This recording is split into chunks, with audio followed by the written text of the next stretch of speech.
انسان کی طبی تقاضوں میں سے ایک تقاضا یہ ہے کہ اگر کوئی اسے دیکھ رہا ہو، اگر کوئی اس پر نگرانی کر رہا ہو تو بندہ بہت ساری خطاؤں سے اپنے آپ کو بچانے کی کوشش کرتا ہے۔ اس کا یہ خیال ہوتا ہے کہ مجھے کوئی دیکھ رہا ہے، میری کوئی نگرانی کر رہا ہے۔ اسی انسانی کمزوری کو دیکھتے ہوئے دور موجود میں جگہ جگہ لوگوں نے کیمرے نصب کیے۔ لوگوں کی اسی کمزوری کی وجہ سے، چوری سے، ڈکیتی سے، قتل و غارت سے لوگوں کو بچانے کے لیے لوگوں نے ایک بڑا خرچہ کر کے پوری دنیا کے اندر ان کیمروں کا بندوبست کیا تاکہ لوگ انہیں دیکھیں تو محسوس کریں کہ ہماری نگرانی ہو رہی ہے، ہمیں کوئی غلط کام نہیں کرنا۔ میرے عزیزو، یہ جو کیمرہ ہے، لوگوں کا کہنا ہے کہ اس کی وجہ سے ہزارہا جرائم سے لوگ بچ گئے، ہزارہا جگہ پہ چوری سے، قتل و غارت سے، ڈاکہ زنی سے لوگ محفوظ ہوئے۔ لیکن میرا یہ کہنا ہے کہ کیمرے عارضی حل ہیں۔ پھر تو جرم کرنے والا اس جگہ کو ڈھونڈنا شروع کرتا ہے جہاں کیمرہ موجود نہ ہو۔ پھر وہ کسی وجہ سے نیک بھی ہوتا ہے تو وقتی اور جزوی طور پر ہوتا ہے کہ یہاں چونکہ کیمرہ لگا ہے، یہاں میں احتیاط کر لیتا ہوں، تھوڑا آگے بڑھتا ہوں، وہاں نہیں لگا تو وہاں میں کوئی معاذ اللہ جرم کر لیتا ہوں۔ یہ مستقل حل نہیں۔ کچھ لوگ یہ کہتے ہیں کہ مستقل حل قانون کی پابندی ہے، تو میں کہا کرتا ہوں کہ انسانوں کا بنائے ہوئے جو قوانین ہیں وہ قانون ہی مستقل نہیں، کیونکہ بنانے والے ناقص تھے تو ان قوانین میں بڑی کمزوریاں ہیں۔ پھر جو قانون نافذ کرنے والے لوگ ہیں، نفاذ قانون کرنے والے، ان میں بڑی کمزوریاں ہیں، قانون نافذ نہیں ہوتا۔ تو آخر کیا چیز ہے جس کو بنیاد بنایا جائے تو انسان کلیتاً گناہ سے بچے، خطا سے بچے، ظلم سے بچے، کسی کے مال پر ہاتھ ڈالنے سے بچے، کسی کی عزت پر ہاتھ ڈالنے سے بچے، کسی کے بارے میں برا کہنے سے بچے؟ ہاں ایک چیز ہے جس کی وجہ سے انسان کسی کا مال، عزت تو کیا، کسی کے بارے میں برا سوچنے سے بھی بچتا ہے۔ اور وہ چیز کیا ہے؟ وہ ہے اپنے رب کریم کا خوف۔ اگر اسے نصیب ہو جائے نا کہ میرا مالک مجھے دیکھ رہا ہے، اور وہ دیکھ رہا ہے جو حی بھی ہے، جو قیوم بھی ہے، وہ دیکھ رہا ہے جسے نہ اونگ آتی ہے نہ نیند آتی ہے، وہ میرا مالک مجھے دیکھ رہا ہے، تو پھر انسان مکمل اجتناب کرتا ہے، خطاؤں سے بچ جاتا ہے۔ ہمارے صوفیاء فرماتے ہیں کہ کسی بندے کے دل میں نا، وہ کہتے ہیں نا لوگ کہ بریک ٹھیک کر لو تو پھر گاڑی روڈ پہ چڑھا لو، پھر خیر ہے، جہاں بھی موقع آئے گا اس کی بریک لگے گی۔ پھر لوگوں نے ایک اور آسانی کی ہے، میں نے دیکھا ہے کچھ ایسی گاڑیاں آئی ہیں جن کی بریک نہیں لگانی پڑتی، انہوں نے ایسا اس میں سسٹم فٹ کر دیا ہے کہ گاڑی کے سامنے کوئی چیز آتی ہے تو اس کی بریک خود بخود لگ جاتی ہے۔ وہ کہتے ہیں بغیر بریک کے گاڑی روڈ پر چڑھانی نہیں، بریکیں ٹھیک کرو پھر چڑھا لو۔ صوفیاء فرماتے ہیں کہ تم اگر چاہتے ہو نا کہ انسان جرم نہ کرے، خطا نہ کرے، لوگوں کو تنگ نہ کرے، تو اسے سوسائٹی کے اندر بھیجنے سے پہلے اس کے دل میں اللہ کا خوف پیدا کر دو۔ اگر اس کے دل میں تم خدا کا خوف پیدا کر دو گے، پھر تم اسے جہاں بھی چھوڑ دو گے وہ کوئی نقصان نہیں کرے گا۔ لیکن اگر خوف خدا نہیں نہ ہوگا، اگر اللہ کا ڈر نہیں ہوگا، پھر وہ لوگ دیکھتے ہیں کہ لوگوں کو کیسے مطمئن کیا جائے، لوگوں کی آنکھوں میں دھول کیسے جھونکی جائے، وقتی طور پر ایسے پروگرام بنا لیے جائیں جن سے لوگ مطمئن ہو جائیں، تھوڑا سا لوگوں کو موٹیویٹ کر دیا، کوئی تھوڑا سا بتا دیا، کوئی تھوڑا ریلیف دے دیا، کچھ تھوڑی سی ایسی کہانی بنا دی جس سے ووٹر مطمئن ہو جائیں۔ لیکن فی نفس سے ہی بندہ نیک کب ہوتا ہے؟ میرا رب فرماتا ہے ان الذین یخشون ربہم بالغیب، وہ لوگ جو اپنے رب سے ڈرتے ہیں پر بن دیکھے ہی ڈرتے ہیں۔ ان الذین یخشون ربہم بالغیب لہم مغفرۃ واجر کبیر، قربان جائیں۔ فرمایا بے شک وہ لوگ جو اپنے رب سے بغیر دیکھے ڈرتے ہیں، اللہ تعالیٰ نے ان کے لیے بخشش بھی رکھی ہے اور بہت بڑا اجر تیار کیا ہوا ہے، بغیر دیکھے۔ یہ جب بندے کو چیز نصیب ہوتی ہے نا کہ وہ اللہ تعالیٰ سے ڈرتا ہے، پھر وہ بندہ دانا ہو جاتا ہے، پھر وہ بندہ معاملہ فہم ہو جاتا ہے، وہ بندہ سمجھدار ہو جاتا ہے۔ قرآن مجید نے کہا یا ایھا الذین آمنوا ان تتقوا اللہ یجعل لکم فرقان۔ میرا دل کرتا ہے کہ امت مسلمہ اس آیت کو یاد کر لے۔ رب فرماتا ہے اے ایمان والو، اگر تم اللہ سے ڈرو گے نا تو اللہ تعالیٰ تمہیں حق اور باطل میں تمیز کرنے کی قوت عطا فرما دے گا۔ تم اپنے دل میں رب کو جواب دینے کا تصور پیدا کرو، اللہ تمہارے فیصلے درست کرا دے گا۔ اور میرے نبی پاک صلی اللہ تعالی علیہ وسلم نے فرمایا یہ جو اللہ کا خوف ہے نا، یہ حکمت کی بنیاد ہے، یہ دانائی کی بنیاد اللہ کا خوف ہے، یہ بنیاد ہے، اس کی وجہ سے لوگ دانا ہوتے ہیں۔ اگر وہ رب کریم سے ڈرنے لگے تو اللہ انہیں بصیرت کی روشنی دے گا۔ کیوں فیصلے درست تھے سارے سیدنا صدیق اکبر کے؟ اس لیے درست تھے کہ ان کے دلوں میں رب کا خوف موجود تھا۔ بڑی فضیلتیں انہیں حاصل تھیں، بڑی عظمتیں حاصل تھیں، لیکن کسی جگہ بھی کسی مقام پر بھی ان کے قدم لڑکھڑاتے کیوں نہیں تھے؟ بڑے انہوں نے بھی زندگی کے اندر تکلیفیں دیکھی، بڑے بوجھ دیکھے، بڑی دھوپ چھاؤں دیکھی، لیکن مضبوط کیوں رہے؟ حضرت سعد بن ربیع رضی اللہ تعالیٰ عنہ ایک جنگ میں شہید ہو گئے تھے، جنگ احد میں۔ تو ان کی بیٹی ایک دن آئی حضرت صدیق اکبر کے پاس، امیر المومنین کے پاس کسی کام سے، تو جناب سیدنا صدیق اکبر رضی اللہ تعالیٰ عنہ نے چادر بچھا کے اس بیٹی کو بٹھایا، اور خود حضرت صدیق اکبر چادر سے نیچے بیٹھ گئے، خود زمین پہ ہیں، اسے آپ نے اعزاز کے ساتھ کپڑے پہ بٹھا رکھا ہے۔ حضرت عمر فاروق رضی اللہ تعالیٰ عنہ آئے اور آ کے عرض کرنے لگے حضور یہ خاتون کون ہے، بیٹی کون ہے جس کو آپ نے اس قدر زیادہ فضیلت کی جگہ پہ بٹھایا ہے؟ تو حضرت صدیق اکبر رضی اللہ تعالیٰ عنہ فرمانے لگے کہ یہ اس شخص کی بیٹی ہے جو تم سے بھی افضل تھا، مجھ سے بھی افضل تھا۔ تو حضرت عمر فاروق رضی اللہ تعالیٰ عنہ عرض کرنے لگے حضور ہم تو یہ سمجھتے ہیں کہ نبیوں کے بعد سب سے افضل آپ ہی ہیں، تو یہ جو آپ سے بھی افضل تھا اس کا کیا معنی ہے؟ حضرت صدیق اکبر فرمانے لگے وہ لوگ کتنے افضل تھے جنہوں نے حضور کی موجودگی میں اپنی جان اپنے رب کی بارگاہ میں پیش کر دی۔ حضور کے مقدس ہاتھوں میں جن لوگوں کی روحیں پرواز کر گئیں وہ کتنے بڑے لوگ تھے۔ میری بات کو سمجھیے گا کہ ان لوگوں کے دلوں میں وہ جو عاجزی تھی، وہ جو اللہ تبارک و تعالیٰ کی معرفت تھی، اس نے کس طرح کا بنا دیا۔ ہمارے ہاں یہ مسئلہ بن گیا ہے کہ ہم ہر ایک سے ڈر رہے ہیں، ہر ایک سے، برادری سے، قبیلے سے، داماد سے، بہو سے، فلانے سے، فلانے سے۔ میں نے دیکھا بڑے بڑے لوگ ڈرتے ہیں۔ آپ اگر ناراض نہ ہوں تو بعض والدین ہیں جو اولاد سے ڈرتے ہیں۔ ہاں میں نے کچھ ایسے دنیا دار پیر دیکھے ہیں جو مریدوں سے ڈرتے ہیں، میں نے ایسے لیڈر دیکھے ہیں جو اپنی عوام سے ڈرتے ہیں۔ کیوں؟ اس لیے کہ میرے نبی پاک علیہ السلام نے فرمایا جو رب سے نہ ڈرے پھر وہ سب سے ڈرتا ہے، اور فرمایا جو رب سے ڈر جائے اللہ مخلوق کا خوف اس کے دل سے نکال دیا کرتا ہے۔ یہ رب سے نہیں ڈرا تو یہ سب سے ڈرا ہے، اگر رب سے ڈرتا تو کسی سے نہ ڈرتا۔ اور حضور فرماتے ہیں دو خوف اللہ جمع نہیں کرے گا۔ تم اگر بے خوف زندگی گزارنا چاہتے ہو نا دنیا میں، تو ایک خوف پیدا کر لو، وہ رب کا خوف ہے، بے خوف ہو جاؤ گے۔ اور اگر تم یہ خوف پیدا نہیں کرتے پھر تو سائے سے ڈرو گے، پھر سانپ سے نہیں رسیوں سے ڈرو گے، پھر تو جگہ جگہ تمہیں کمزور کر دیا جائے، پھر تو لوگ ہر وقت تمہیں بھگائیں گے، ڈرائیں گے۔ ایک خوف پیدا کر لو اللہ کا، پھر دوسرا کوئی خوف قریب نہیں آئے گا۔ اور ایک معنی میں اور کہا اللہ دو خوف جمع نہیں کرے گا۔ حضور فرماتے ہیں تو دنیا میں رب سے ڈر جانا، رب تجھے آخرت میں نہیں ڈرائے گا۔ وہ جو اللہ کے ولیوں کے بارے میں کہا لا خوف علیہم ولا ہم یحزنون، کیا معنی ہے؟ دنیا میں انہیں صرف اللہ کا خوف تھا، باقی کسی کا خوف نہیں تھا۔ حضور فرماتے ہیں تو دنیا میں رب سے ڈر جا، قیامت میں تجھے نہیں ڈرائے گا، اور اگر تو دنیا میں نہیں نہ ڈرے گا پھر تو قیامت میں ڈرایا جائے گا۔ اللہ تبارک و تعالیٰ کی خوف، یہ جو روزہ ہے نا، یہ اس معرفت کو بڑا پکا کرتا ہے۔ گھر میں کوئی بندہ موجود نہیں، باورچی خانے میں بہترین کھانا مرضی کا پڑا ہے، فریزر پھلوں سے بھرا ہوا ہے، ہر چیز موجود ہے، اور بھوک بھی پوری شدت کی ہے، پیاس بھی پوری لگی ہے، اور چل نا تو کھا لینا، اور تیرے جائز پیسوں کا ہے، کھا لے۔ کیوں نہیں کھاتا؟ اس لیے نہیں کھاتا کہ میرا رب مجھے دیکھ رہا ہے۔ اللہ کرے روزے داروں یہ پریکٹس ہو جائے کہ جب تو اپنا جائز مال اس لیے نہیں کھاتا کہ رب نے روکا ہے اور وہ دیکھ رہا ہے نہیں کھانا، پھر تو کسی کا ناجائز مال کیسے کھا سکتا ہے؟ رب نے تجھے روکا بھی ہے اور رب تجھے دیکھ بھی رہا ہے، پھر تو غیر کا کیسے کھا سکتا ہے؟ جب تو اپنا جائز نہیں کھاتا کہ اللہ دیکھ رہا ہے تو دوسروں کا ناجائز اور حرام کیسے کھائے گا حالانکہ اللہ دیکھ رہا ہے؟ اگر یہ تصور دل میں پیدا ہو جائے، یہ ذوق اگر کسی بندے کو نصیب ہو جائے تو پھر پتہ کیا ہوتا ہے؟ پھر بندہ عالم ہو جاتا ہے۔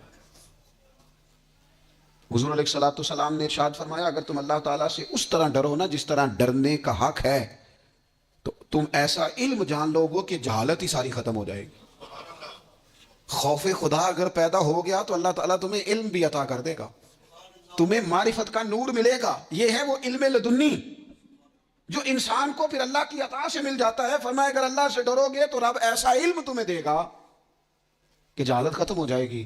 اور نبی اکرم صلی اللہ تعالیٰ علیہ وسلم نے فرمایا اگر تم اپنے رب کو کما حق ہو پہچان کر دعا مانگو گے نا تو تمہاری دعاؤں سے پہاڑ بھی ہل جایا کریں گے. لیکن یہ دو چیزیں پیدا کرو, ایک تو اللہ کا خوف تمہارے دل میں آئے اور دوسرا معرفت الہی کا شوق پیدا.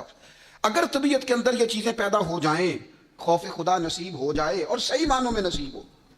آج کل بڑا لوگ کہتے ہیں اللہ سے ڈر, پر دوسروں کو جب مال خرید رہے ہوتے ہیں پھر کہتے ہیں اللہ کا خوف کر, اور جب بیچ رہے ہوتے ہیں تو, جب کسی کو پیغام دین دے رہے ہوتے ہیں تو کہتے ہیں اللہ کا خوف کر, اور جب تیرے تک بات پہنچتی ہے تو پھر معاملہ ختم ہو گیا.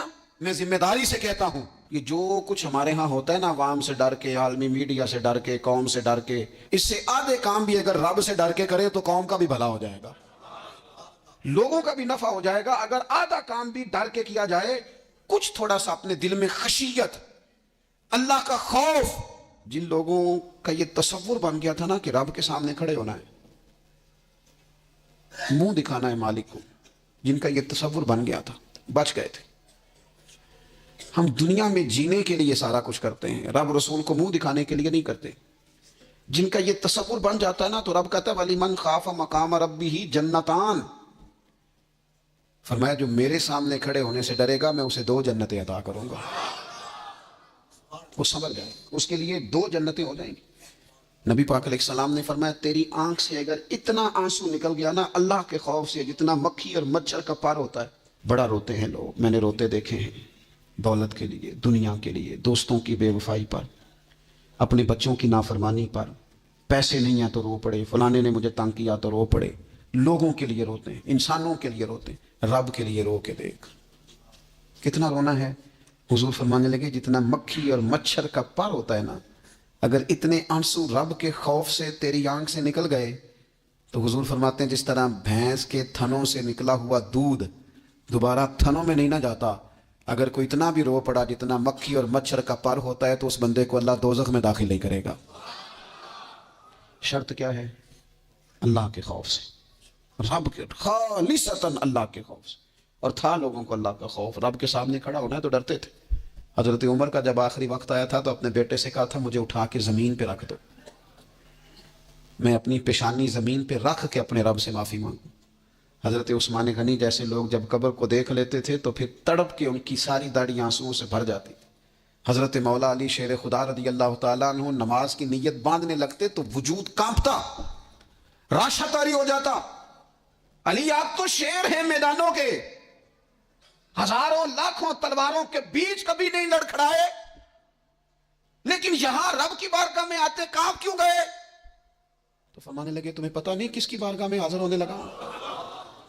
اس سے ڈر آتا ہے, مالک کے حضور آ گیا, ڈر آتا, ڈرتے تھے.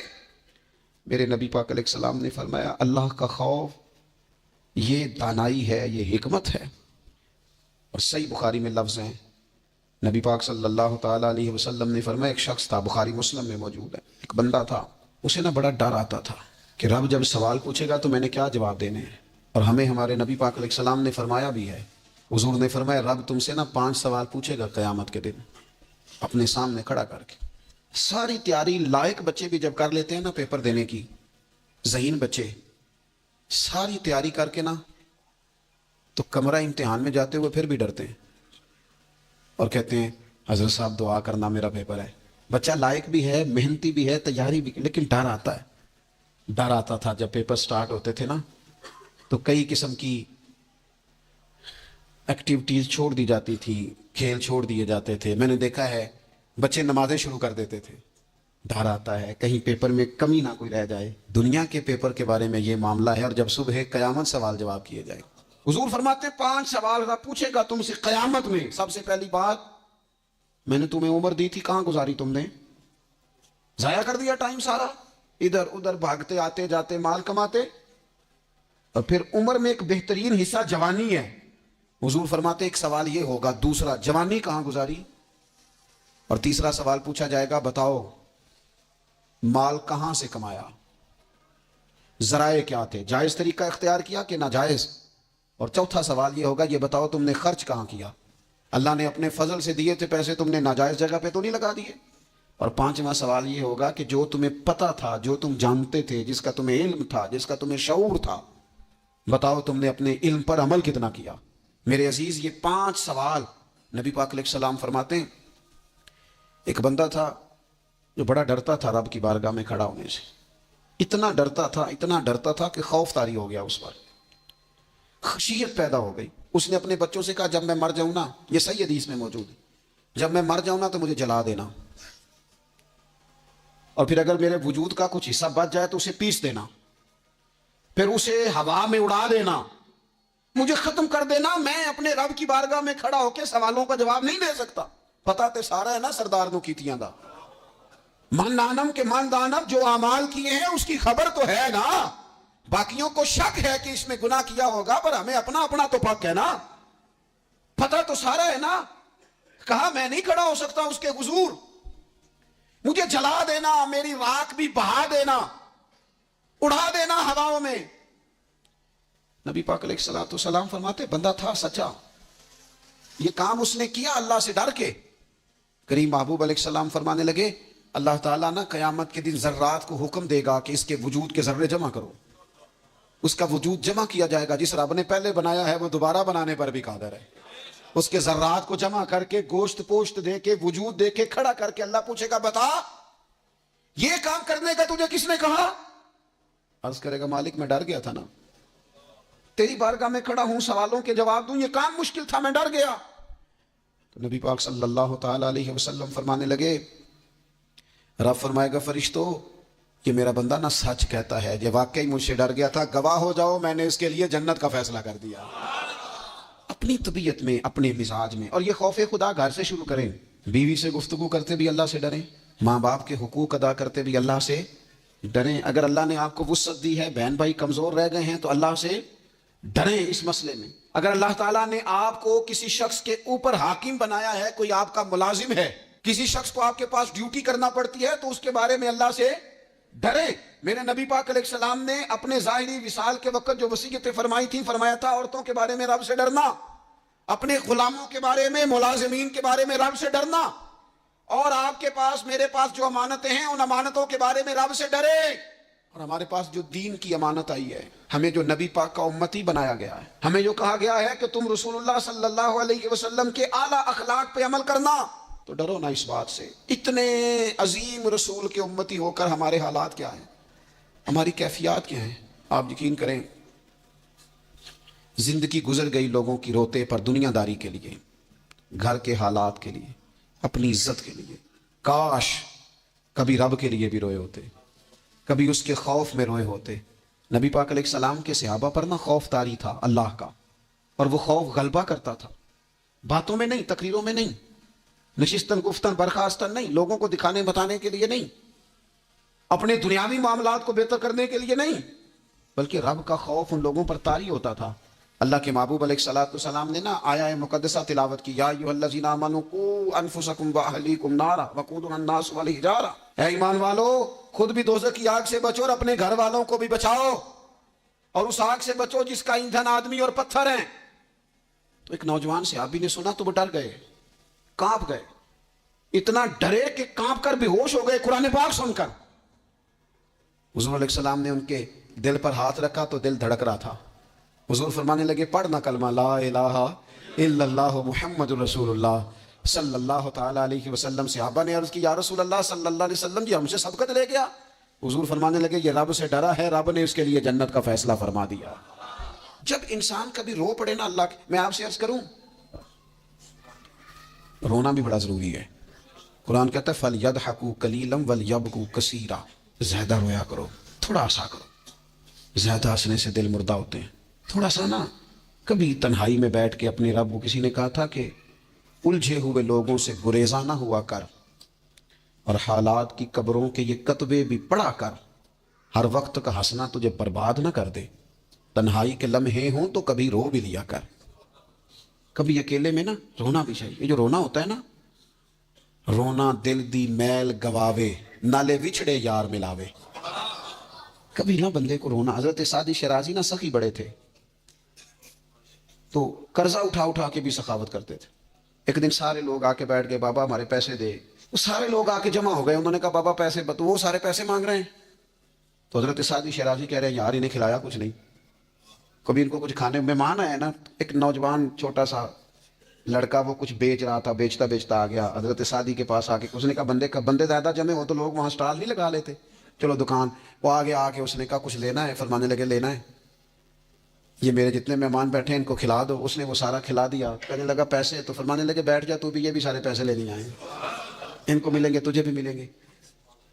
اس نوجوان نے رونا شروع کر دیا, کہنے لگا میں تو یتیم ہوں, میری تو بہنیں انتظار کر رہی ہیں کہ 4 پیسے لائے گا, میری اماں نے تو دوائی کھانی ہے. حضرت سعدی پریشان ہو گئے, بندوبست کرنے لگے. اس کے چند آنسو گرے تھے کہ آپ کا ایک عقیدت مند آیا. اس نے آ کے عرض کی حضور بڑے دنوں سے حاضر ہونا چاہتا تھا, یہ نذرانہ تو رکھ لے تھوڑا سا. وہ اتنے زیادہ پیسے تھے کہ حضرت سعدی شیرازی نے اس نوجوان کو بھی دیے, اور جتنے لوگ پیسے لینے آئے تھے سب کا قرضہ ادا کر دیا. ایک بندہ نا پیسے لینے آنے والوں میں کوئی درد دل والا تھا, اللہ کرے کوئی درد دل والا بھی ملے. وہ حضرت سلطان صاحب کہتے ہیں رب دا طالب کوئی نہ ملیا, اے جو ملیا طالب زردہ ہو. وہ درد دل والا بندہ تھا. تو کہنے لگا بابا جی سمجھ نہیں آئی, ہم روز آتے تھے پیسے نہیں ملتے تھے, آج کیسے مل گئے؟